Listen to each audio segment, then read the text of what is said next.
Good evening guys. कैसे हैं आप? आज की शाम आप जैसे संगीत प्रेमियों के नाम एंड आई मेक श्योर आज की शाम रॉकी एंड बैंड के साथ आप लोगों की बहुत ही यादगार शाम होगी। तो हो जाइए तैयार रॉक एंड रोल करने के लिए रॉकी के गानों के साथ।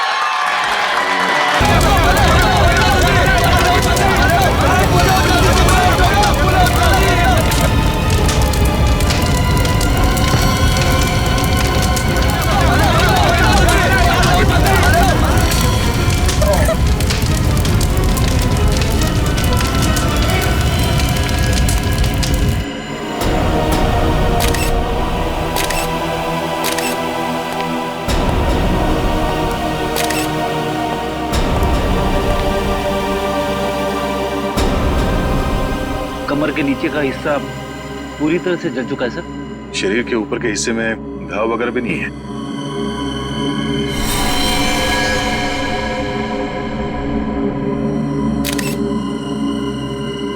यहाँ स्टेज पे किसी भी चीज को हाथ तो नहीं लगा किसी ने? नहीं सर। ये आग कैसे लगी? पता नहीं सर कैसे लगी। जैसे हमने रॉकी को आग की लपटों में घिरे देखा, हम भागकर स्टेज पर आए, पर सर रॉकी को हम बचा नहीं पाए।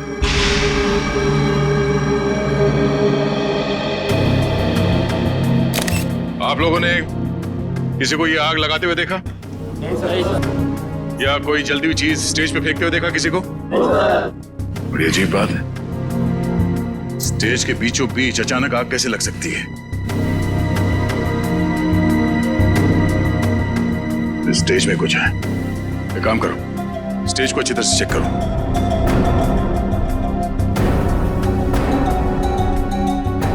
सर, हाँ? मैं कुछ कहना चाहती हूँ। क्या बताना चाहती हो?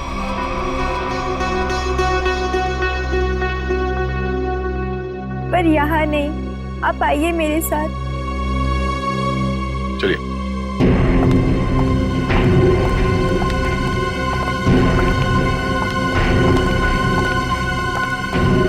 बोलो, क्या बताना चाहती हो? मुझे शक है कि किसी ने उसका खून किया है। किसने खून किया? कौन है वो?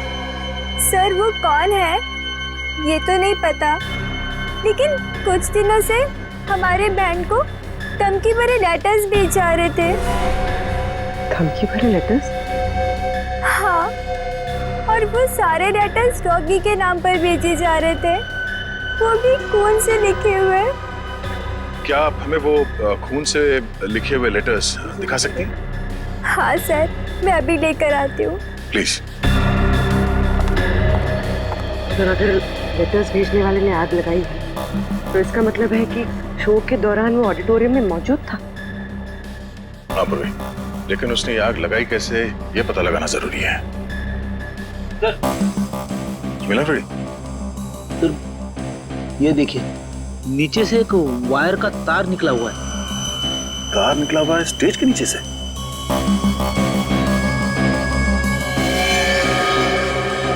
तो फिर ठीक उसी जगह पे जहां पे रॉकी खड़ा था जलने से पहले।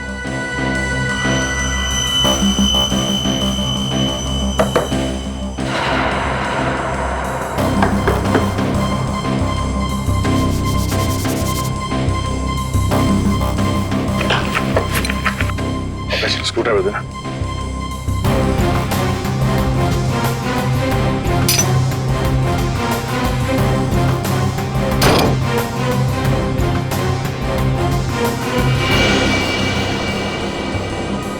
सर, नीचे तो एक कमरा है। हाँ, लगता तो कुछ ऐसे ही है। नीचे जाके देखते क्या है, जरा टॉर्च देना।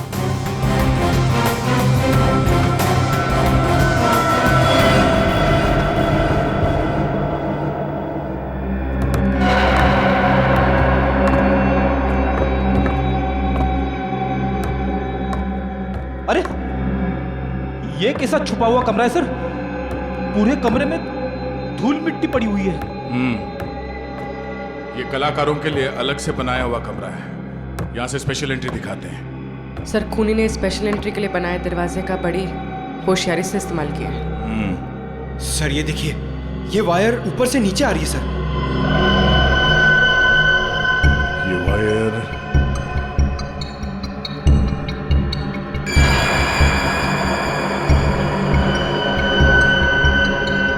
ये क्या है? चिपचिपा सा है।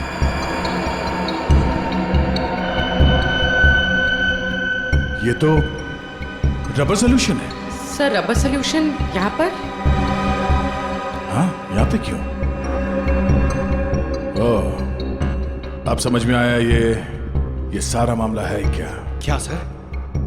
ये सब रॉकी को मारने का प्लान था। ये इलेक्ट्रिक वायर, ये रबर सोल्यूशन। रॉकी को मारने का प्लान?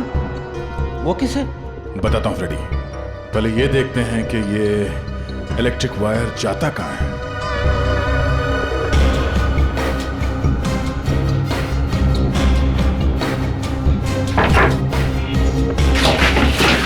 संभाल के।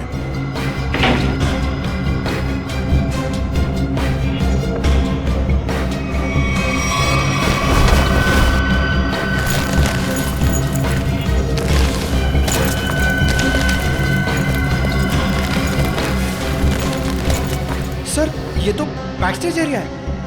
वो देखिए, एक्स्ट्रा ड्रम्स और गिटार भी दिख रहे हैं।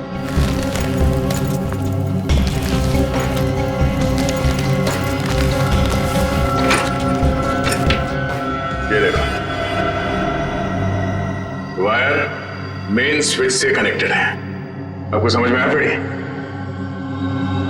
फ्रेडी, रॉकी ठीक उसी जगह पे खड़ा था जहां से हम लोग नीचे आए हैं, और ये वायर उस दरवाजे से कनेक्टेड था और आसपास रबर सोल्यूशन पड़ा हुआ था। जैसे ही कंसर्ट शुरू हुआ, किसी ने ये मेन स्विच ऑन कर दिया, वायर में शॉर्ट सर्किट हो गया और रबर सोल्यूशन में आग लग गई, और आग इतनी तेजी से फैली कि रॉकी कुछ कर नहीं सका, वही मारा गया बेचारा।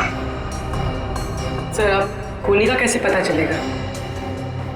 ये बैक स्टेज है, इसका मतलब है यहाँ के किसी स्टाफ ने कुछ देखा जरूर होगा।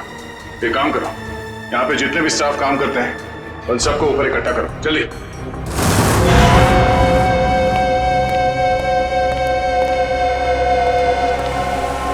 सब लोग आ गए? अच्छा एक बात बताओ, शो स्टार्ट होने वाला था या फिर शो स्टार्ट हो चुका था? उस वक्त आप में से किसी ने स्टेज के पीछे जो कॉरिडोर है उसमें जो इलेक्ट्रिक स्विच बोर्ड है उसके आसपास किसी को देखा था? स्विच बोर्ड के पास? वो क्यों? क्योंकि किसी ने वायरिंग के साथ छेड़छाड़ की है और वही आदमी रॉकी की मौत का जिम्मेदार है। ओ नो सर, ये आप क्या कह रहे हैं? सर मैं तो स्टेज पर था रॉकी के साथ। और जो बैंड मेंबर्स परफॉर्म नहीं कर रहे थे वो लोग भी स्टेज पर खड़े थे रॉकी को चीयर करने के लिए। और तुम कहाँ थे?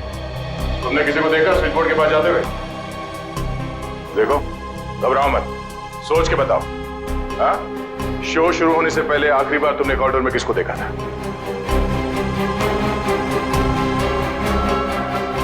सर इसे देखा था मैंने सर। करण, ये तुम क्या बोल रहे हो? सर मैं झूठ नहीं बोल रहा हूँ, इसे ही देखा था मैंने कॉरिडोर में यहाँ। अब बताओ मिस्टर करण, तुम कॉरिडोर में गए थे या नहीं? सर हाँ मैं गया था, लेकिन क्या करने गए थे तुम वहाँ? हाँ? तुम्हें शो में परफॉर्म नहीं करना था? सर मेरा गला खराब था और मुझे पता था कि मैं गा नहीं पाऊंगा, इसलिए मैंने डिसाइड किया था कि मैं रॉकी के साथ परफॉर्म नहीं करूँगा सर। लेकिन मैंने रॉकी को नहीं मारा है सर।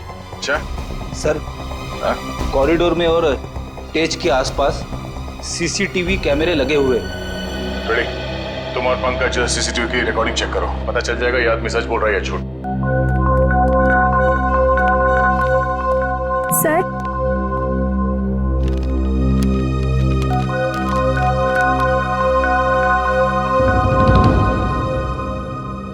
वाकई ये लेटर्स तो फोन से लिखे हैं।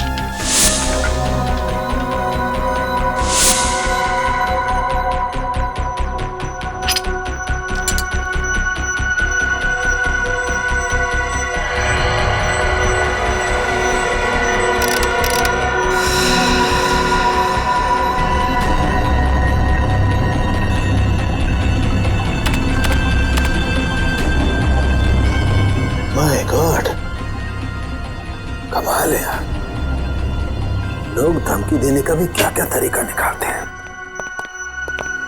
के किस सोच में पड़ा है तू? बॉस, ये जो लेटर्स हैं ये खून से लिखे गए। तो इसमें कौन सी अजीब बात है?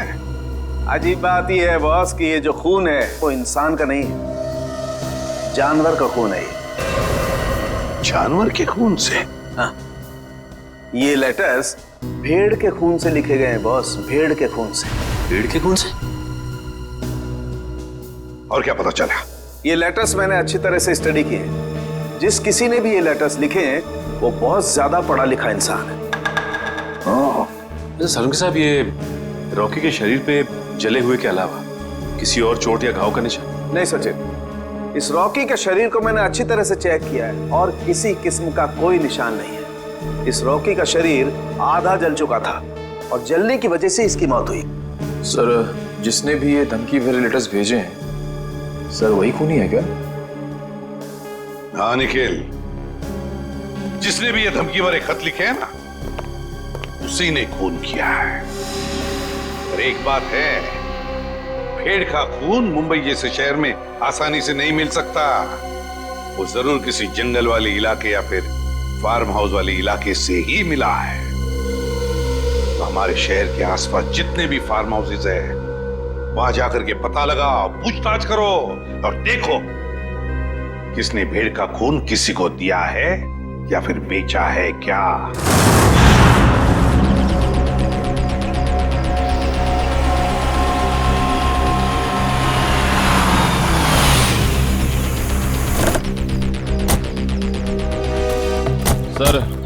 सर, शहर के आसपास 2 ही फार्म्स हैं जहाँ पे भेड़ बकरियां पाली जाती हैं। एक पनवेल में है सर, जहाँ में कुछ पता नहीं चला। दूसरा ये है सर। चलो देखते हैं, शायद यहीं से कुछ पता चल जाए। सर, ये आदमी जो भी हो, उसने वो चिट्ठी भेड़ के खून से क्यों लिखी? पूर्वी आदमी बहुत चालाक है। ये सब उसने हमें गुमराह करने के लिए किया है। वो देखो, उस आदमी से पूछते हैं। भाई साहब, ओ भाई साहब, क्या भेड़ आप ही पालते हैं? हाँ, हम ही लोग पालते हैं। पर आप लोग? हम लोग सीआईडी से। सीआईडी? जी हाँ, सीआईडी। आपसे कुछ पूछताछ करने की। देखिए, घबराइए मत। पूछिए, क्या पूछना चाहते हैं आप लोग? अच्छा ये बताइए कि आपसे भेड़ खरीदने तो बहुत लोग आते हो, क्या कोई भेड़ का खून खरीदने आया था आपसे? भेड़ का खून? यहाँ भेड़ का खून? नहीं साहब, ऐसा तो कोई आदमी नहीं आया। अपने इन आदमियों से पूछिए जो काम कर रहे हैं, शायद इन्हें कुछ पता हो। ए, तुम दोनों आओ। जी साहब। अच्छा ये बताइए कि आपसे कोई भेड़ का खून खरीदने के लिए आया था क्या? देखो घबराओ मत, जो कुछ तुमको पता है सब कुछ सच सच बताओ। साहब, वो कुछ दिन पहले एक आदमी भेड़ का खून लेने आया था साहब। क्या? तुमने मुझे क्यों बताया? गलती हो गई, माफ कर साहब। वो उसके लिए उसने मुझे बहुत पैसा दिया था।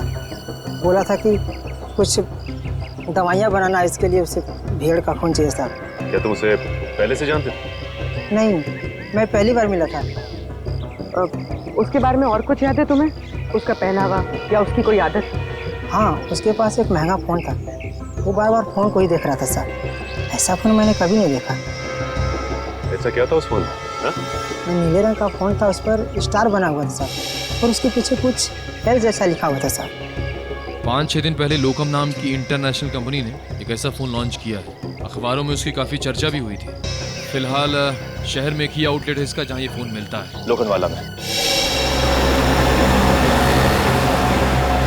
रुक नहीं, एक मिनट सर।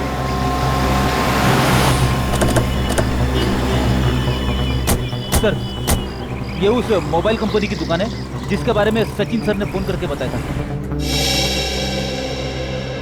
सुनिए भाई साहब, हमें एक मोबाइल के बारे में कुछ जानकारी चाहिए जो हाल ही में मार्केट में आया है, आपकी कंपनी का। कहीं आप लोकम की बात तो नहीं कर रहे हैं? हाँ, लोकम का नीले रंग का फोन, पीछे एल लिखा हुआ और आगे स्टार बना हुआ। कहीं आप इस फोन की बात तो नहीं कर रहे? हाँ, इसी फोन की बात कर रहे हैं। बोलिए साहब, क्या जानकारी चाहिए? सबसे नया मॉडल है, 10 दिन पहले ही लॉन्च हुआ है। आपको चाहिए तो अभी से बुक कर दूं? नहीं, हमें खरीदना नहीं, हमें ये पता करना है कि ये फोन किन किन लोगों ने खरीदा है। हमें उनकी लिस्ट चेक करनी है। पर क्यों साहब? देखिए, हम सीआईडी से और एक खून के सिलसिले में तहकीकात कर रहे हैं। जी बिल्कुल, अभी तक हमने सिर्फ 12 पीस ही बेचे हैं, कस्टमर का रिस्पॉन्स देखने के लिए।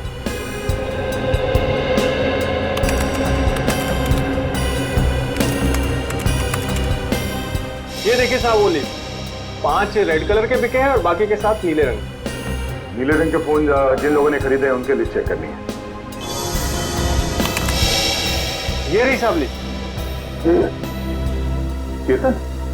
लेकिन चेतन तो उस न्यू एज रॉक बैंड का मेंबर है, वो भला अपने ही आदमी का खून क्यों करेगा? ये तो चेतन ही बताएगा। घर चलते हैं, जरा चेतन का एड्रेस है।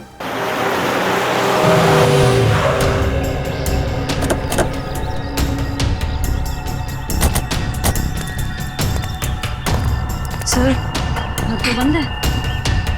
अब कहाँ ढूंढेंगे चेतन को? घर के अंदर।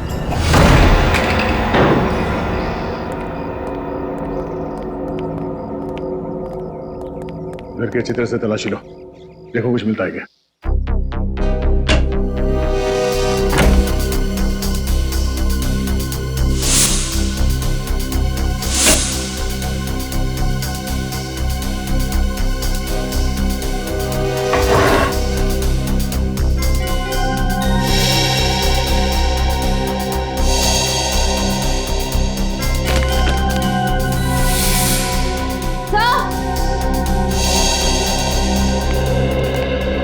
डस्टबिन में फटे हुए कागज हैं।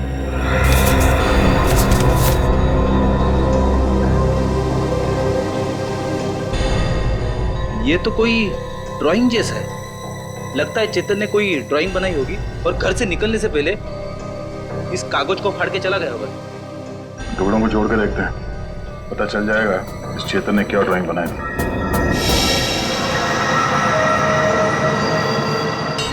सर, ये तो कोई नक्शा या कोई ब्लूप्रिंट लग रहा है। श्रेया, तो किस जगह का? तो करण के ऑफिस के कैबिन का ब्लूप्रिंट है। करण? सर, ये करण भी तो न्यू एज रॉक बैंड का मेंबर है। सर, ये देखिए, उसके कैबिन में जितने भी म्यूजिकल इंस्ट्रूमेंट्स हैं और जितने भी इलेक्ट्रिक कनेक्शंस हैं, सब मार्क किए गए हैं। चेतन के घर पे करण के ऑफिस का मैप क्यों? करण की जान को खतरा तो नहीं है?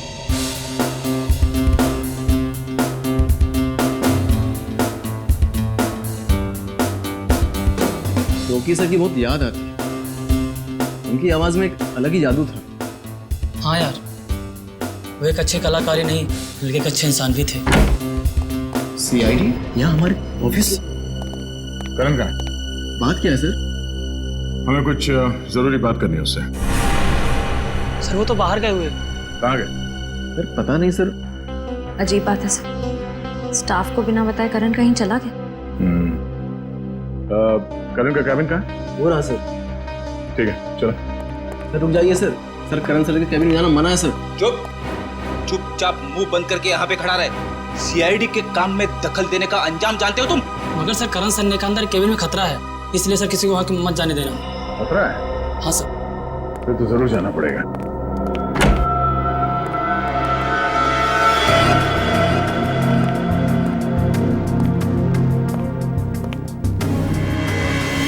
सर, ये कैबिन तो बिल्कुल वैसा ही है जैसा उस ब्लूप्रिंट में था जो हमें चेतन के घर से मिला था।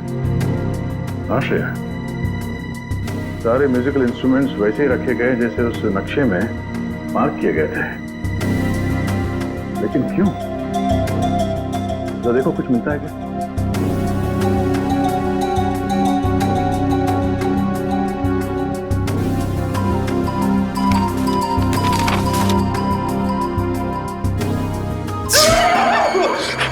जाओ बेटी।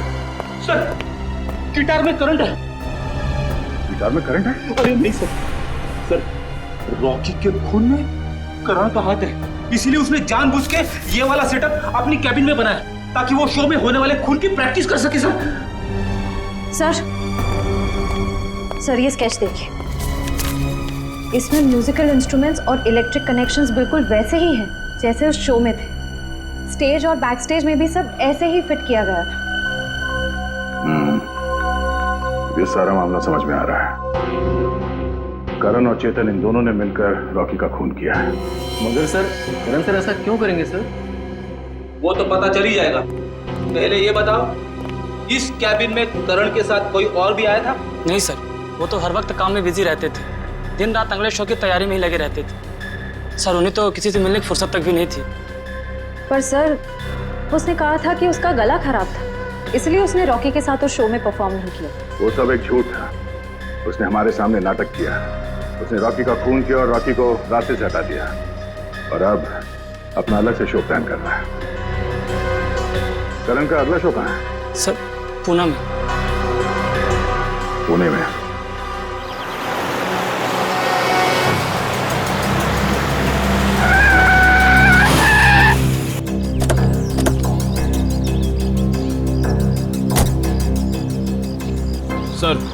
सर मोबाइल कंपनी के हिसाब से चेतन के फोन का आखिरी लोकेशन यहाँ पे ट्रेस हुआ है सर।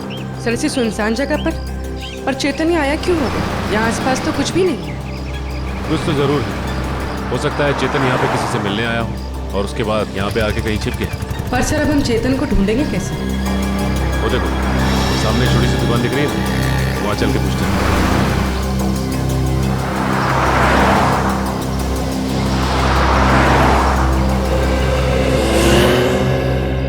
कहिए साहब, क्या लेंगे, चाय कॉफी या फिर गर्मा गर्म समोसे? नहीं बस आप इतना बता दीजिए कि आपने इस आदमी को पहले कभी देखा है? हाँ साहब, देखा साहब, ये मेरे ढाबे पे आया था। कितनी देर पहले आया था यार? यही कोई 1.5-2 घंटा हुआ होगा। मैंने उससे पूछा भी कि कुछ खाना पीना है, तो बोला नहीं, खाने पीने का वक्त नहीं है उसके पास। फिर वहाँ कोने में बैठकर किसी का इंतजार करने लगा। फिर कोई मिलने आया इससे?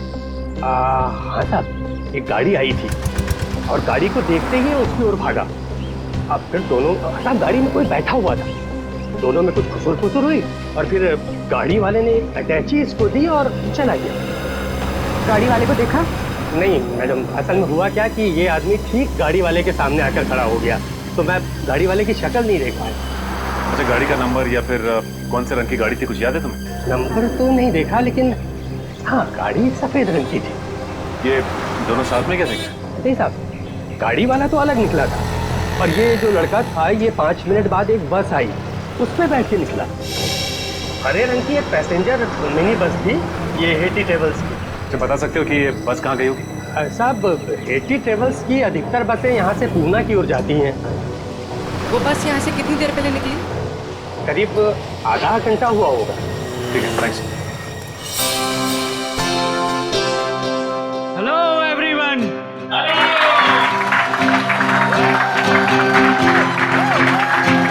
तो आखिरकार वो दिन आ ही गया जिस दिन का आप सबको बेसब्री से इंतजार था। तो अपने दिलों को थाम के बैठिए, क्योंकि अब आपके सामने आ रहे हैं आपके दिलों की धड़कनों को तेज करने the one and only mister Karan.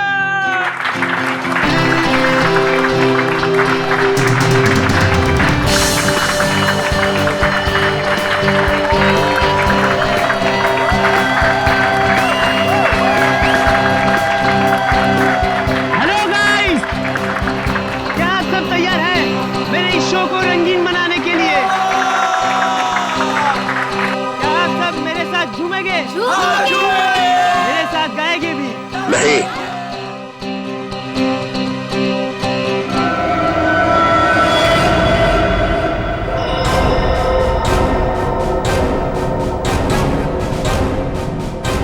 CID यहाँ? हाँ, आप लोग सब प्लीज बाहर जाइए। हम करण जी का शो अकेले में देखना चाहते हैं। टेंशन लेने की जरूरत नहीं है, तुम्हारे पैसे तुम्हें मिल जाएंगे। चलो चलिए चलिए। नहीं नहीं, ये नहीं हो सकता। रुक जाइए आप सब लोग, ये मेरे जिंदगी का पहला शो है। मैं लोगों को बता देना चाहता हूँ, मैं ही नंबर 1 रॉकस्टार हूँ। तुमने तो कहा था कि तुम्हारा गला खराब है, अब तुम गाओगे कैसे? वही तो, बेसुरा गाने से तुम्हारा नाम खराब हो जाएगा।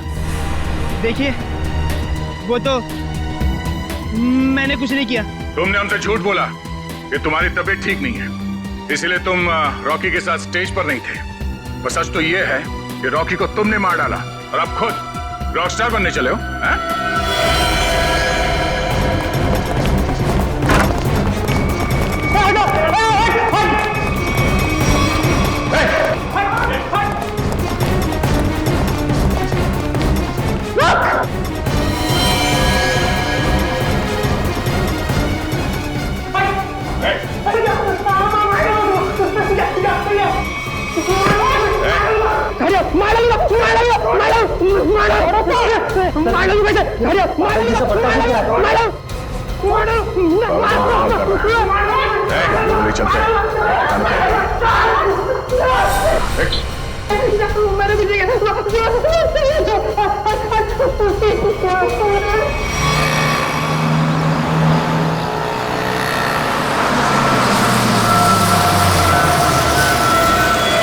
चलो चलो सब लोग उतरो, लाद स्टॉप आ गया, चलो चलो सब लोग उतरो, लाद स्टॉप आ गया, चलो।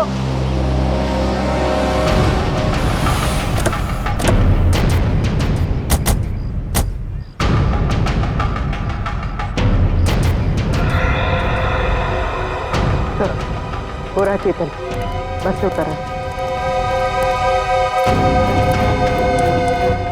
सर बार बार पीछे मुड़ के देख रहा था, ऐसा लग रहा है काफी डरा हुआ है। गलत काम करेगा तो डरेगा ही।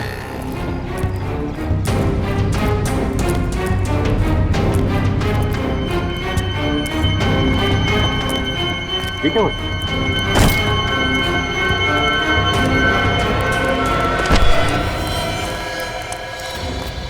प्लीज प्लीज प्लीज हटिए हटिए प्लीज। माय गॉड, ये तो मर गया। मर गया? अचानक क्या हो गया इसे?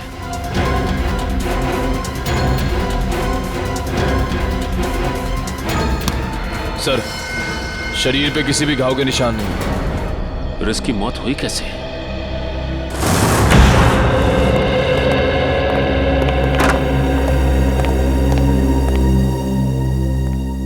बताओ करण, एक कलाकार होने के बावजूद भी क्यों किया तुमने ये? क्यों किया? बताओ। मेरा बेटा कहाँ है? करण, करण, मेरा बच्चा, तू ठीक है ना? आप क्यों मेरे बेटे के पीछे पड़े? मेरे बेटे ने कोई गुनाह नहीं किया है। गुनाह किया है गुनाह करण ने। रॉकी का खून किया है। खून?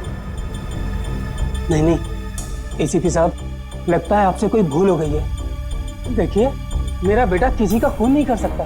अच्छा, करण के ऑफिस में वो म्यूजिकल इंस्ट्रूमेंट के साथ बिजली के तार क्यों जुड़ गए? और वो स्टेज का स्केच, वो कहां से आया जहां पे रॉकी की मौत हुई थी? सर मैं मानता हूं मैं रॉकी को मारना चाहता था। मैंने वो इलेक्ट्रिक वायरिंग भी की, स्टेज पर रबर सॉल्यूशन भी लगाया और रॉकी को जलाकर मार देने का प्लान भी बनाया। पर यकीन कीजिए सर, मैंने रॉकी को नहीं मारा है।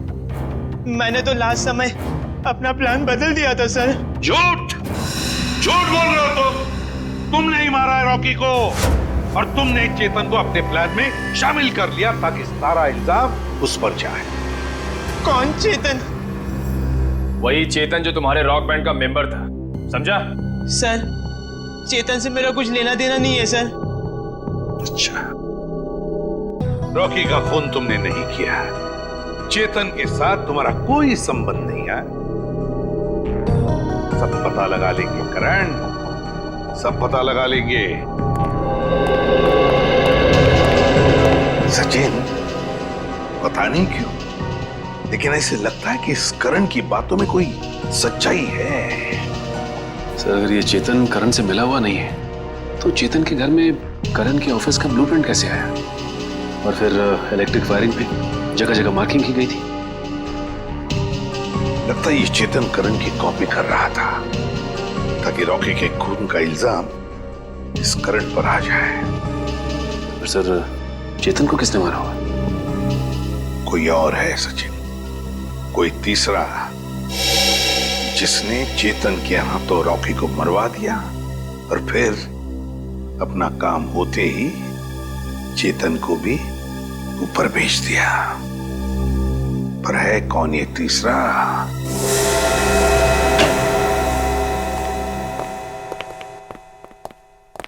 साउंड के रेजिग्नेशन दे दे, इस्तीफा दे दे। क्यों दे दूं भाई इस्तीफा? क्योंकि तुझे अब तक पता नहीं चला कि चेतन को मारा कैसे। तुम्हें कैसे मालूम नहीं पता लगा पाया है? अरे यार आधी बात पता चल चुकी है। तो फिर बता ना जल्दी।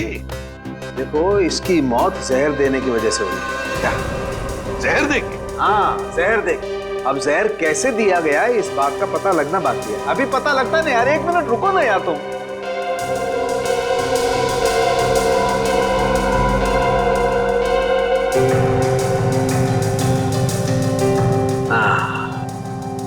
ये इसी बात का शक था मुझे। ये देखो ये निशान बॉस, ये सुई का निशान किसी ने यहीं से इंजेक्ट करके इसकी बॉडी में जहर पहुंचाया है। लेकिन सर चेतन तो हमारे सामने बस से उतरा, बिल्कुल ठीक ठाक था। और जब हमने इसका पीछा किया तब भी बिल्कुल ठीक ठाक था। और सर वो मरा भी हमारे सामने, हमने तो नहीं देखा किसी को उसे इंजेक्ट करते हुए। सचिन इसे 15-20 मिनट पहले ही जहर दिया गया था। बॉस ये स्लो पॉइजन है, 15-20 मिनट के बाद असर करता है। तो इसका मतलब है चेतन को पॉइजन दिया गया बस में, मतलब खूनी बस में ही था जब चेतन बस में था। मगर सर चेतन को अगर बस में इंजेक्शन दिया गया तो उसे पता कैसे नहीं चला? भीड़ थी निखिल, बस में भीड़ थी, भीड़ का फायदा उठाया होगा खूनी ने। लेकिन सर अब खूनी तक पहुंचेंगे कैसे? मैं आप लोगों की मदद कर सकता हूं। तो फिर टाइम पास क्यों कर रहा है? अबे बता ना जल्दी। बॉस इसकी कलाई पर एक चमड़े का बेल्ट था, उस पर और इसकी कलाई पर मुझे उंगलियों के निशान मिले। किसके निशान मिले साळुंखे? अब इसकी उंगलियों के तो है नहीं, तो शायद वो निशान खूनी के होंगे। अगर ये उंगलियों के निशान खूनी के हैं तो फिर हुआ ये होगा कि जब खूनी चेतन को इंजेक्शन देना चाहता था तो किसी वजह से उसने चेतन की कलाई पकड़ ली, मगर कलाई पर था लेदर बैंड, तो बस आ गए उसकी उंगलियों के निशान उस लेदर बैंड पर। लेकिन सर बस में तो बहुत सारे लोग थे, ये पता कैसे चलेगा कि वो उंगलियों के निशान है किसके? पता तो लगाना पड़ेगा सचिन कि वो उंगलियों के निशान है किसके। पता तो लगाना पड़ेगा। है एक तरीका है। दोस्तों आप सबका बहुत बहुत स्वागत है हैट्टी ट्रेवल्स के एनुअल लकी ड्रॉ में।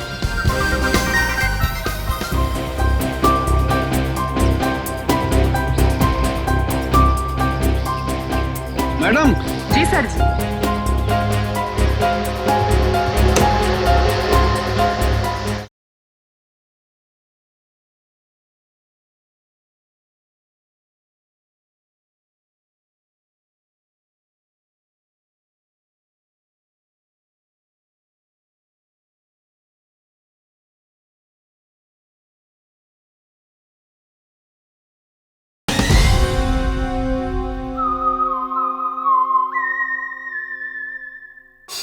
दोस्तों आप सबका बहुत बहुत स्वागत है हैट्टी ट्रेवल्स के एनुअल लकी ड्रॉ में।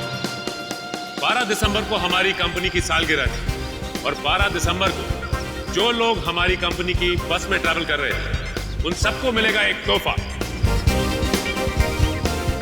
मुझे तो इस कॉन्टेस्ट के बारे में पहले मालूम ही नहीं था। मुझे भी नहीं पता था, मैंने भी ये खबर अखबार में पढ़ी। देखते हैं आज सरप्राइज गिफ्ट क्या मिलता है। और उनमें से किसी एक लकी आदमी को मिलेगा जैकपॉट, जो कि है 2 लाख रुपए का।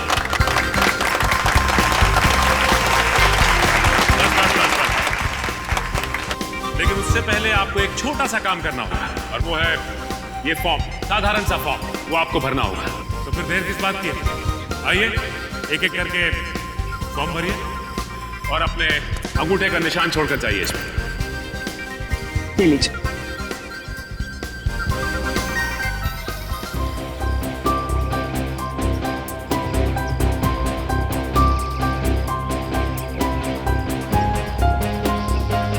मैडम ये सारे के सारे फॉर्म स्कैन कर लो, नेट पे डालेंगे ना। जी सर जी।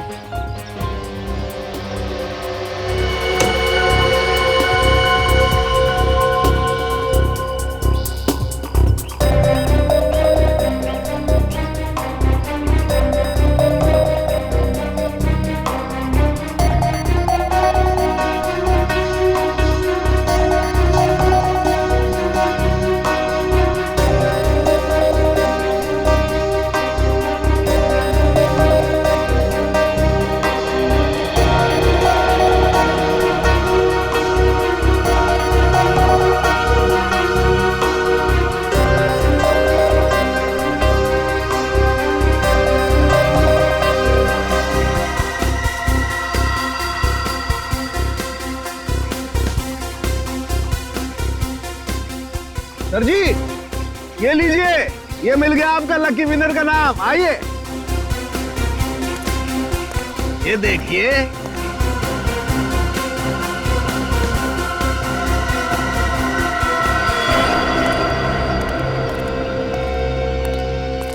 दोस्तों, आप सबका इंतजार अब खत्म हुआ।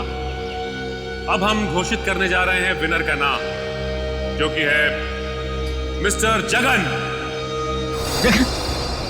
मैं जगन हूं। मैंने जैकपॉट जीत लिया। मुझे विश्वास ही नहीं हो, मैंने 2 लाख रुपए जीते। 2 लाख! सर, कहाँ लेना है? आपके लिए हमने और भी कुछ सोच के रखा। उससे भी बड़ा सर?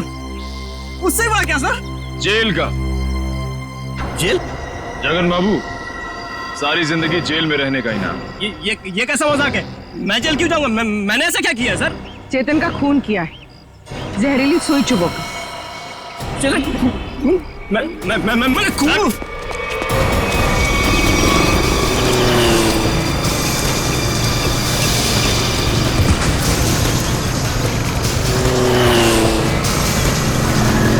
तुम्हें पकड़ने के लिए इतनी बड़ी प्रतियोगिता रखी है, इनाम क्या तेरा बाप लेगा? सर, मैंने कुछ नहीं किया सर, मैंने कुछ नहीं किया। मैं छोड़ दो सर, छोड़ दो मुझे।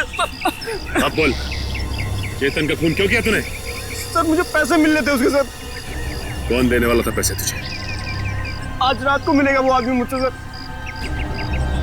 तो आज रात को हम भी मिलते हैं उससे।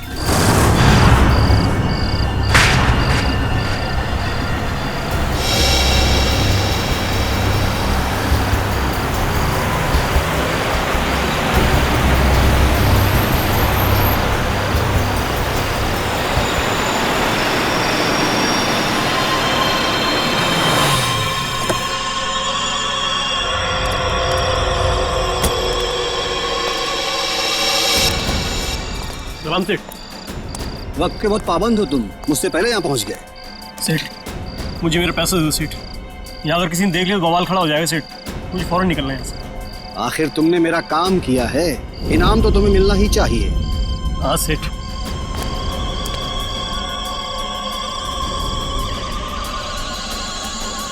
ये रहा तुम्हारा इनाम, देखना चाहोगे?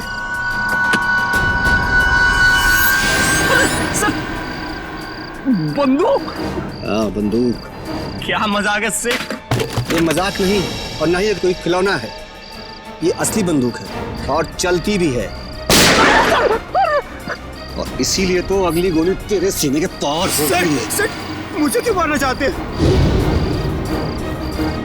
मैंने तो हेल्प किया आपकी। इसीलिए तो अब तुम मेरे लिए खतरा बन चुके हो और मैं खतरों को पालता नहीं हूँ, उन्हें खत्म कर देता हूँ। Finish. Bye Jagan.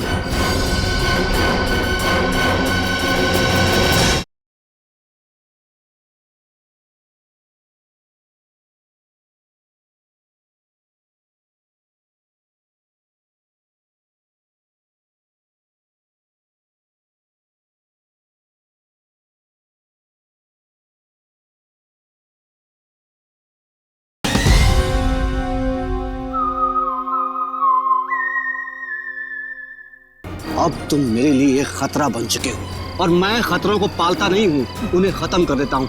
Finish. Bye Jagan.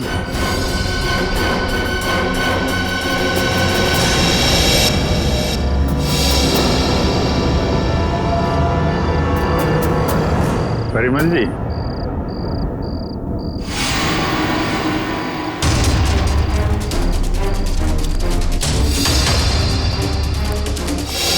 मुझे माफ कर दो, प्लीज मुझे माफ कर दो। अच्छा, कभी कभी आदमी को ज्यादा चालाकी भारी पड़ जाती है परिमल जी। लोगों को इनाम देने का बहुत शौक है ना, अब सीआईडी का इनाम चाहिए। हाँ, मैंने ही मारा रॉकी और चेतन को। क्यों? हाँ? क्यों मारा तुमने रॉकी और चेतन?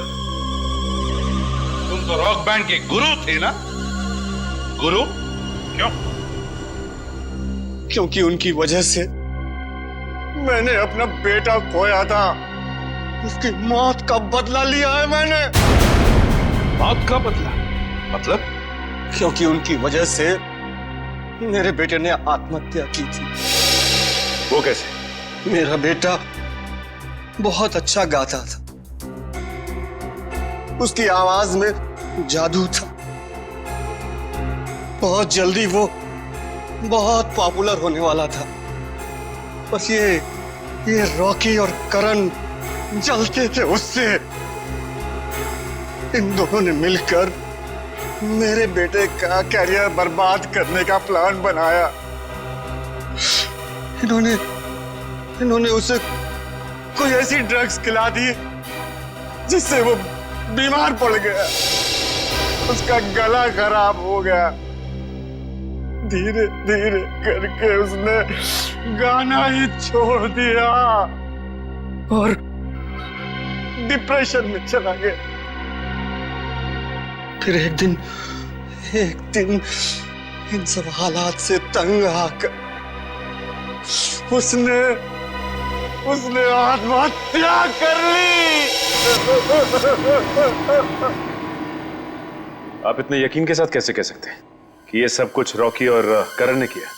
क्योंकि मेरे बेटे के मरने के बाद एक दिन मैंने रॉकी और करण की बातें सुन ली थी, मगर उन्हें नहीं पता था कि मुझे उनकी असलियत पता चल चुकी है।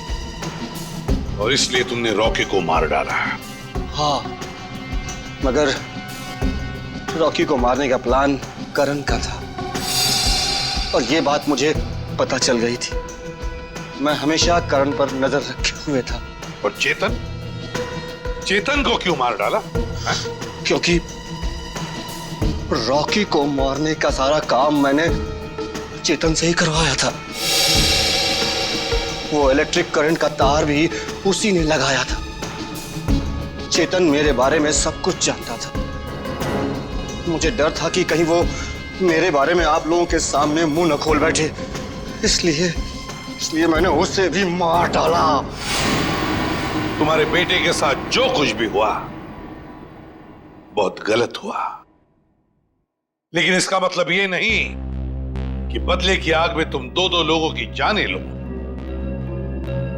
तुमने बहुत बड़ा जुर्म किया है और इस जुर्म की सजा तो सिर्फ फांसी ही है।